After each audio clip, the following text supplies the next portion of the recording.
ఒక తండ్రి కొడుకు ఏది చేసినా చనిపోవట్లేదని ఏడవడం మీరెక్కడ వినరు. అట్లాంటిది వినేది ఒక్క ప్రహ్లాదోపాఖ్యానంలోనే కనపడుతుంది. ఏ తండ్రి అయినా లోకంలో ఏం కోరుకుంటాడంటే నా కొడుకు దీర్ఘాయుష్మంతుడు కావాలి, నా కొడుకు చేతుల మీదుగా నేను వెళ్ళిపోవాలని కోరుకుంటాడు. కానీ ప్రహ్లాదోపాఖ్యానంలో హిరణ్యకశిపుడు నేను వీడిని ఏమి చేసినా చావట్లేదు, అసలు వీడు ఎట్లా చచ్చిపోతాడని బెంగపెట్టుకున్నాడు. ముంచితి వార్ధులను గదలమొత్తితి శైలతటంబులందు ద్రుబ్బించితి శస్త్రరాజి పుడిపించితి మీద ఇభేంద్ర పంక్తి రొప్పించితి ధిక్కరించితి శిపించితి ఘోర దవాగ్నులందు తోయించితి పెక్కుపాట్ల అలయించితి చావడిదేమి చిత్రమో అన్నాడు. తను కొడుకుని చంపడానికి ఏం చేశాడో తానే చెప్పుకున్నాడు. నేను ఊపిరాడకుండా నవరంధ్రాలు మూసి సముద్రంలో ముంచేశాను, చావలేదు. గదలు పెట్టి మొత్తించాను, చావలేదు. పర్వత శిఖరముల మించి కిందకి దొర్లించాను, కత్తులు పెట్టి పొడిపించాను, మీద మదపుటేనుగుల చేత తొక్కించాను, ధిక్కరించాను, శిపించాను, భయంకర రూపాలు చూపించాను. దావాగ్ని పుట్టినప్పుడు అడవి తగలబడిపోతుంటే అందులోకి తోయించాను. ఎంత అలసట పెట్టాలో అంత అలసట పెట్టాను. ఇన్ని చేసి వీడు చావడు, పైగా చిరునవ్వుతో ఉంటాడు, ఇదెక్కడి చిత్రం అని ఆశ్చర్యపోయాడు.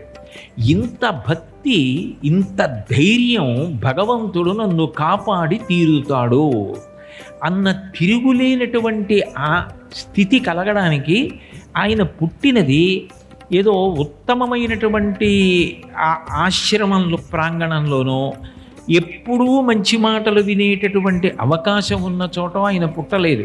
ఆయన పుట్టినది రాక్షస కులం. అసలు మంచి మాట అన్నది అక్కడ వినపడదు. అటువంటి చోట పుట్టాడు.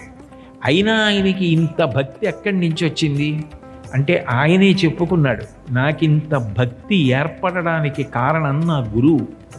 నేను మా అమ్మ లీలావతి కడుపులో ఉండగా దేవేంద్రుడు మా అమ్మని బందీకృతురాల్ని చేసి తీసుకెళ్ళి ప్రసవమైన తరువాత నన్ను సంహరించాలనుకున్నాడు. ఎందుకంటే నేను హిరణ్యకశిపుడి యొక్క తేజస్సు చేత లీలావతి గర్భంలో పెరుగుతున్నాను కనుక.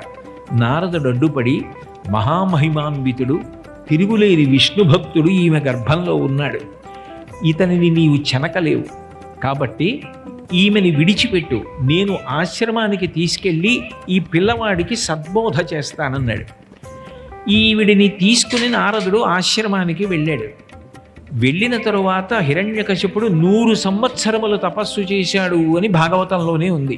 అంటే 100 సంవత్సరములు తపస్సు చేస్తున్నంత కాలము కూడా గర్భము నుండి పిల్లవాడు పైకి రాకుండా గర్భములోనే ఉండేటట్టుగా చేసి పాఠమును బోధించిన వాడెవరు? నారదుడు. ఎందుకట్లా బోధించాలి అంటే ఆ పిల్లవాడు పైకొస్తే మాకు హిరణ్యకశిపుడు వచ్చే వరకు యువరాజు కాబట్టి నువ్వుండని చుట్టూ రాక్షసులు పరివేష్టించి ఆయన బుద్ధిపాడు చేసే అవకాశం ఉంది. అసలు అమ్మ కడుపులోంచి పైకి రావలసిన అవసరం లేకుండా అమ్మ కడుపులోనే ఉండి పాఠాలు వినేటట్టుగా చెప్పగలిగినంత సమర్థుడైన గురువు నారద మహర్షి. ఆయన పాఠం చెప్పాడు. ఇది నేను చెప్పట్లేదు, ప్రహ్లాదుడే చెప్పాడు. వెల్లిగొన నాటి నుండి ఉల్లసితంబైన మనమునకు మరపు పుట్టదొకనాడైనన్. అసలు నేను నారదుడి దగ్గర పాఠం వినడం ప్రారంభం చేసిన దగ్గర నుంచి వెల్లిగొన నాటి నుండి ఉల్లసితంబైన దైవ యోగంబున మతిమరపింతయు కలగదు. నాకు ఎప్పుడూ మరిచిపోవడం అన్నది రాలేదు. ఉల్లంబున మరపు పుట్టదొకనాడైనన్, దానికి కారణం నేను కడుపులో ఉండగా నారదుడు చెప్తున్నప్పుడు ఊ ఊ అంటూ బయట విన్నది మా అమ్మ, లోపల విన్నది నేను. లోపల విన్న నేను మరిచిపోలేదు, బయట విన్న మా అమ్మ మరిచిపోయింది. అంటే కారణం, ఎవరికి గురువుగారు చెప్పారో ఆ గురువుగారి అనుగ్రహం ఎవరికుందో, దైవానుగ్రహం ఎవరికుందో వారికి తడువుకోవలసిన అవసరం లేకుండా ఆ విద్య మనసులో అట్లా నిలబడిపోతుంది.